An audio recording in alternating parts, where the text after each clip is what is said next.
How did medieval scholars use the literary form of the Summa?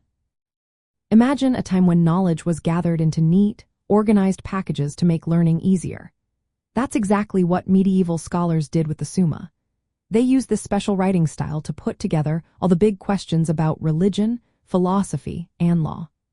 The Summa was like a detailed handbook that helped students and teachers understand complex ideas step by step.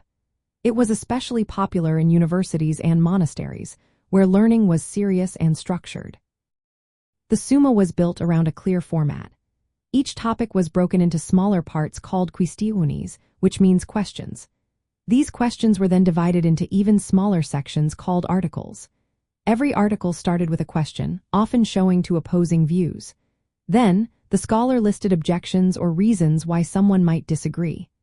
Next, they presented arguments supporting their own view, often quoting the Bible, church fathers, or classical philosophers. After that, the scholar offered a reasoned answer, trying to balance faith and reason. They would then respond to the objections, showing why their answer held up. This format encouraged critical thinking and helped scholars see different sides of an issue. It was a way to debate ideas carefully and logically. Thomas Aquinas' Summa Theological is the most famous example. It aimed to sum up all theological knowledge of the time, based on Aristotle's philosophy and church teachings. Aquinas divided it into 3 parts, one about God, one about humans, and one about Christ. Each part followed the same question and answer pattern, with objections, authoritative quotes, Aquinas' own answer, and replies to objections.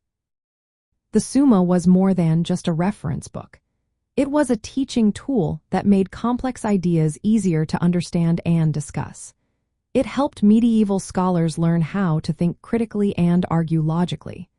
The Summa reflected the medieval focus on harmonizing faith with reason by systematically addressing questions and objections.